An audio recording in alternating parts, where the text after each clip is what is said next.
She said I was a lesson. The other said I was the test. For the record, I wasn't looking for either. I deliver things. Manuscripts, mostly, for the university's special collections. I biked through rain and traffic, a package strapped to my back, thinking about dirt. Ancient dirt. The kind that holds pieces of people. It's what I study when I'm not sweating up hills. Then I delivered something to her. The room was in the oldest part of the library, a place that smelled of slow decay and beeswax. Silent, except for the hum of a dehumidifier. She was at a broad oak table under a pool of lamplight, her back to the door, her spine straight as a ruler. A damaged book lay open before her like a patient on a table.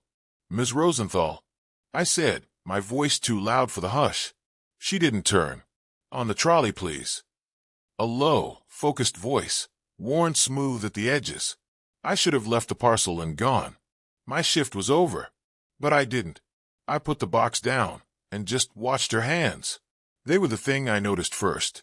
Capable, elegant hands, moving with a hypnotic slowness. With a brush finer than an eyelash, she was coaxing a fragment of parchment onto a backing. Her concentration was a physical thing, a force field in the quiet room. I must have shifted my weight. The old floorboard groaned its betrayal. She stilled. Then, slowly, she turned, and I realized I'd been wrong. It wasn't her hands I noticed first. It was her eyes. A cool, quiet gray, like river stones. They didn't dart over me, assessing. They simply landed and held. She looked, really looked, and in that endless second, I felt strangely dismantled. Like she wasn't seeing the courier or the student, but the layers of dust on me, the places where I was frayed. "You're still here," she said. Not a question. An observation. The box needs a signature. The lie was weak. The clipboard was in my hand. A faint, almost imperceptible line appeared between her brows. She stood, and the air in the room changed. She was taller than I'd imagined, and her grace had a weight to it. She walked over, the soft wool of her skirt whispering. She took the pen. Her fingers, cool and dry, brushed mine. A static shock, tiny and sharp, jumped between us. We both flinched. The pen clattered onto the clipboard. "Sorry," we said in unison, the word hanging in the air. Her gaze flicked from her hand to my face. That's when I saw it. The confident archivist was gone. For a fragment of a second, something raw and startled lived in her eyes. A vulnerability so swift and deep it stole my breath. Then it was gone, sealed away behind that calm, gray wall. She signed her name, Elena, with a quick, sure stroke. "Thank you," she said, her voice once more perfectly modulated. She handed the board back, careful this time to avoid any contact. I should have left.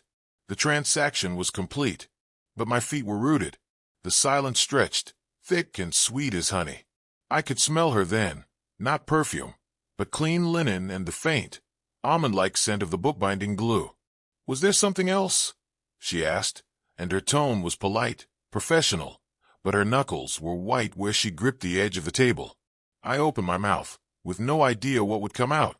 The door to the archive swung open with a brisk click, and a cheerful voice shattered the silence. "Elena, you'll never guess what just came in from the—" She turned towards the voice, breaking the spell, and I was left standing there, the ghost of her touch still humming on my skin, my sentence forever unfinished in the now empty space between us. I started taking routes that passed the archives. It wasn't a plan, just a gravitational pull. My friends noticed. "You got a thing for dusty books, Leo." They'd joke. I'd shrug. It wasn't the books. It was the archivist. Elena. I learned her rhythms. Tuesdays and Thursdays. She worked late, the only light in that wing.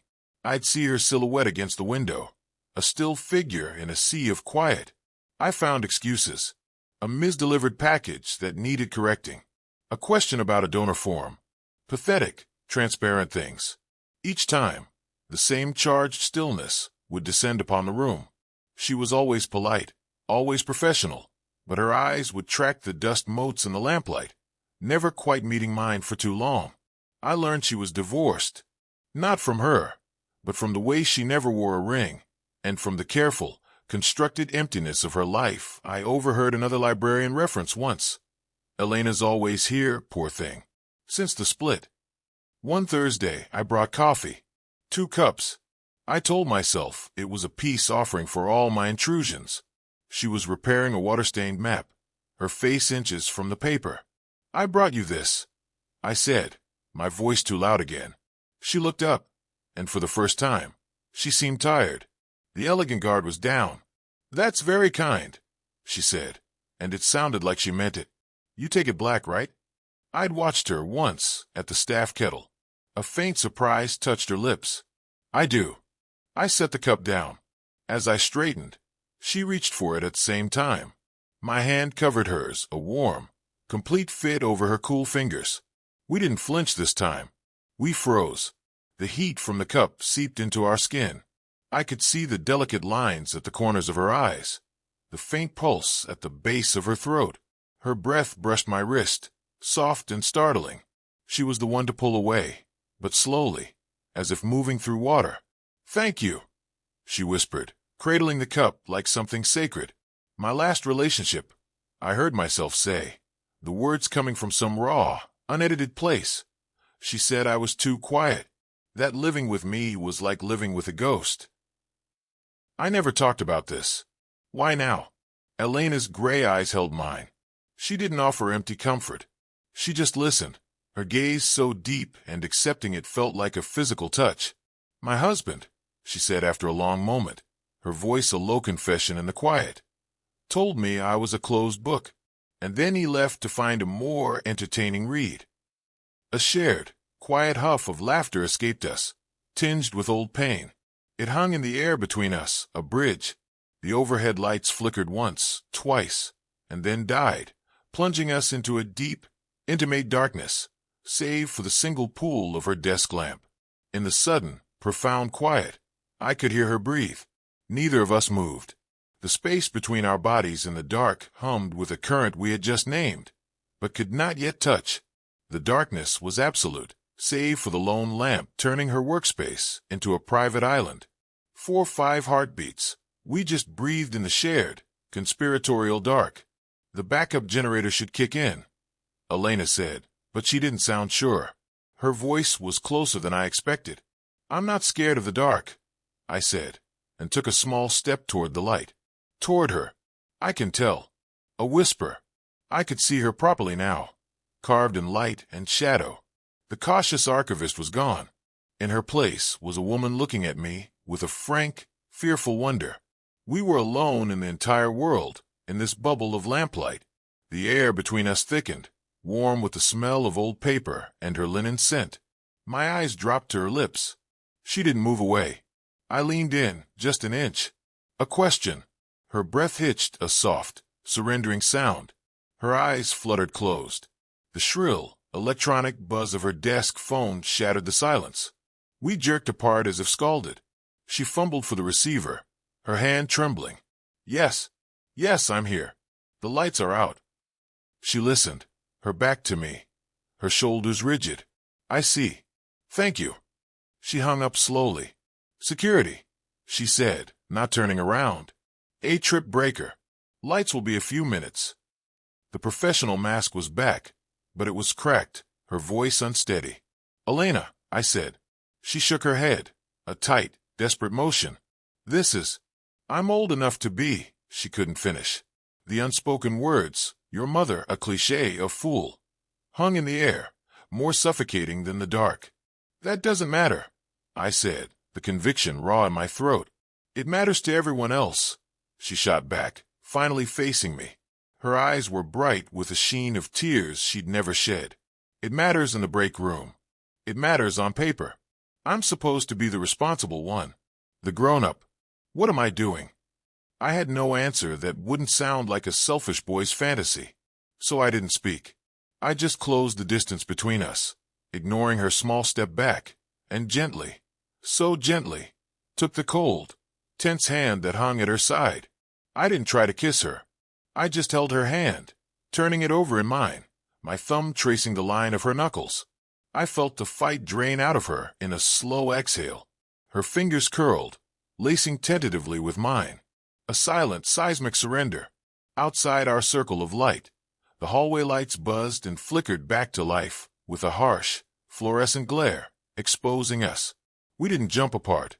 We stood, hands clasped in the sudden brightness, our secret intimacy laid bare in the now ordinary room, holding on as the real world, with all its complications, rushed back in.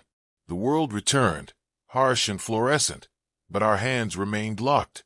It felt less like a connection and more like a lifeline, a mutual anchor in a suddenly treacherous sea.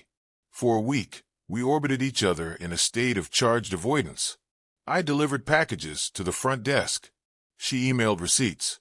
The polite fiction was suffocating. The breaking point came on a rainy Thursday.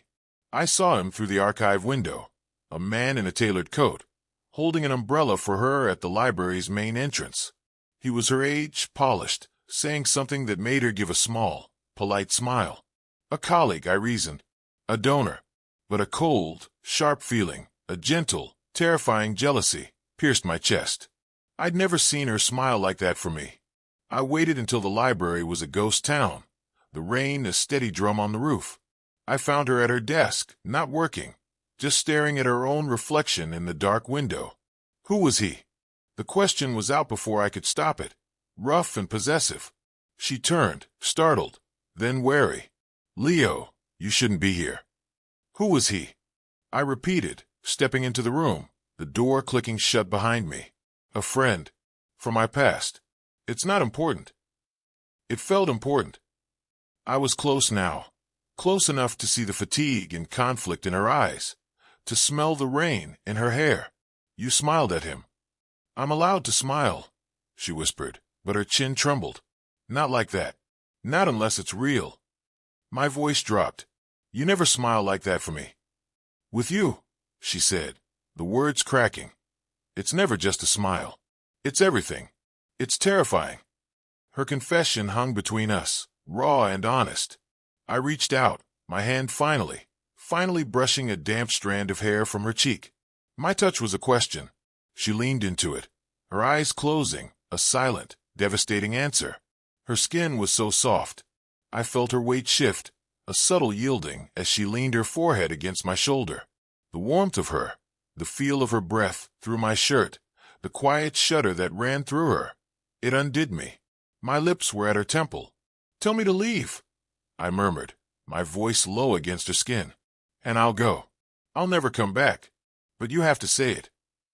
She went utterly still. The only sound was the rain and the frantic drum of my own heart.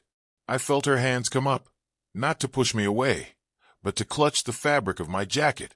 She tilted her head back, her gray eyes searching mine, full of fear and a longing so deep it mirrored my own. Her lips parted, not to speak, but to breathe me in. The words never came. Instead, her gaze dropped to my mouth, and in the breathless, electric silence, she began to close the final, impossible inch between us. Her lips were a whisper from mine, a shared breath away from changing everything. Then she spoke, her voice a fractured thing against my skin.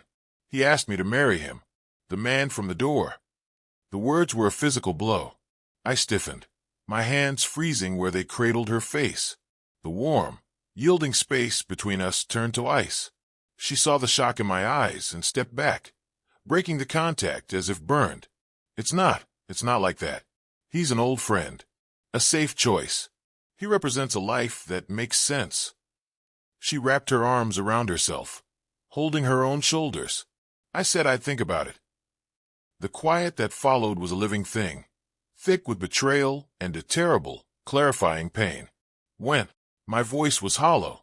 When did you decide to think about it? Her gaze fell to the floor. The day after the lights went out. A cold laugh escaped me. So while I was walking past this window every night, while I was holding your hand, you were weighing your options. The jealousy curdled into something sharper, more humiliating. You think this is easy? She fired back, a flash of her own anger surfacing.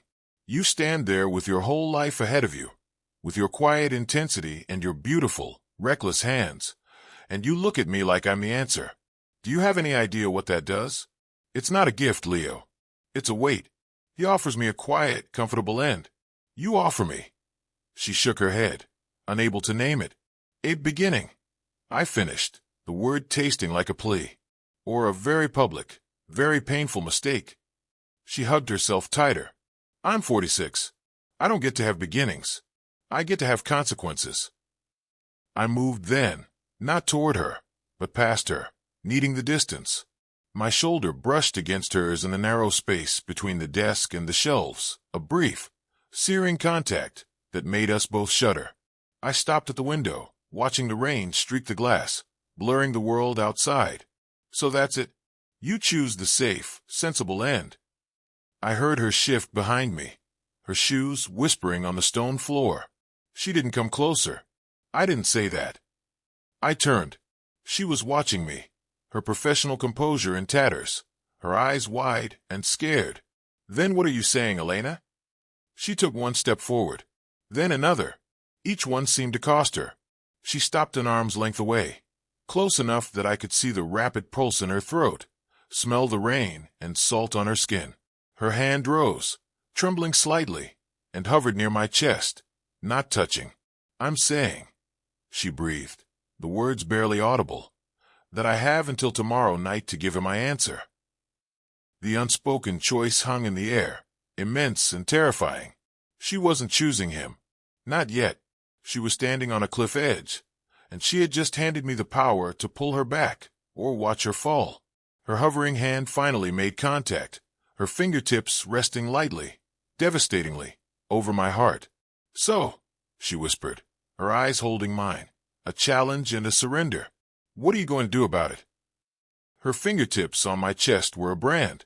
What are you going to do about it? The question wasn't a challenge. It was a plea, wrapped in fear. I looked at her, really looked, at the fine lines of worry etched beside her eyes, at the proud, vulnerable set of her mouth, at the hand that trembled against me. I saw the safe end she was offered, and the terrifying freefall I represented. I didn't answer with words. I covered her hand with mine, pressing it fully against my heart, letting her feel the wild, frantic rhythm there. Then, with my other hand, I gently cupped the back of her neck, my fingers tangling in the soft, damp hair at her nape. A shuddering breath escaped her. I'm not going to do anything, I said, my voice low and rough. This isn't my choice. It was never mine. Her eyes widened, confusion and hurt flashing in their gray depths. She tried to pull back, but my hold was gentle, firm. You want me to fight for you? To convince you? I shook my head, my forehead nearly touching hers. Our breath mingled, warm and quick. I won't. You have to choose the fall, Elena. You have to choose the mistake. You have to want it enough to be terrified. Because I already am. The truth of it hung between us. I was terrified. Of her regret. Of the world's laughter. Of losing her before I ever really had her. A sound escaped her, a half-sob, half-laugh. The tension in her neck melted under my hand. Her free hand came up to clutch my wrist, not to remove it, but to hold on. It's not fair, she whispered, her eyes searching mine. You're supposed to be the reckless one. You're supposed to make this easy. Nothing about you is easy, I murmured, my thumb stroking the frantic pulse under her jaw. You're a locked room. A perfect, preserved first edition. I don't want easy. I want the work. I want the translation. The last of her resistance crumbled. Her eyes fluttered closed, and she leaned into me, her body aligning with mine, inch by devastating inch. The feeling of her against me, the softness, the solidity, the rightness of it, stole the air from my lungs. Then have it. She breathed against my lips, the words a surrender and a claim all at once. This time, there was no interruption, no flickering light, no phone. Just the drum of rain and the thunder of two hearts. She was the one who closed the final, infinite space. Her lips met mine, not with practiced skill, but with a raw, hungry honesty that felt like truth, like a first and final answer. It was a kiss full of fear and longing, of quiet years and loud, hopeful futures, a messy, human collision that held a single, clear promise. The choice had been made. There was no going back. The rain softened to a whisper against the window. We stood in the hushed archive, wrapped in each other, the kiss dissolving into something quieter, more profound. Her forehead rested against my shoulder, my lips pressed to her temple. We just breathed, two fractured pieces realigning. I have to call him, she finally murmured into the wool of my jacket, her voice thick, but clear. I know. I didn't let go. People will talk. It wasn't a question. A simple, weary acceptance. Let them. I traced the line of her spine through her sweater, feeling her shiver. They were already talking about you being alone. Now they'll talk about you not being alone. They'll always talk. She pulled back just enough to look at me, her eyes red-rimmed but steady. The fear was still there, but it was out in the open now, shared. No longer a cage. What do we do now? I took her hand, lacing our fingers together. Her skin was cool, her grip firm. Right now, we get out of this tomb. A faint, real smile touched her lips. We go somewhere with terrible coffee and fluorescent lights. We sit where everyone can see. And we just sit. The simplicity of it seemed to undo her last knot of tension. She let out a long, slow breath, her shoulders dropping. That sounds terrifying. I know. I brought our joined hands to my lips, pressing a kiss to her knuckles. We'll do it anyway. We didn't rush. We gathered her things under the soft lamplight, movements slow and synchronized. When she shrugged on her coat, I was there, my hands resting on her shoulders for a moment after, a silent affirmation. She turned and leaned into me, not for a passionate kiss, but for a deep, quiet hug, her face buried in my neck. I held her, feeling the solid weight of her, the way she fit perfectly under my chin. It felt less like a beginning and more like a homecoming. We left the archive, turning off the light behind us. The hallway was bright and empty. She didn't pull her hand from mine as we walked. Her steps, usually so measured and silent, fell in time with mine. Outside, the night air was cool and washed clean. Puddles reflected the streetlights. She paused on the steps, looking at our joined hands, then up at my face. In the silver dark, she didn't look like a lesson or a test. She looked like a woman, flawed, brave, and finally gloriously seen. I squeezed her hand. She squeezed back. We walked into the gleaming, ordinary world, together, without a single look back. Did you enjoy the story? What kind of stories would you like to hear next?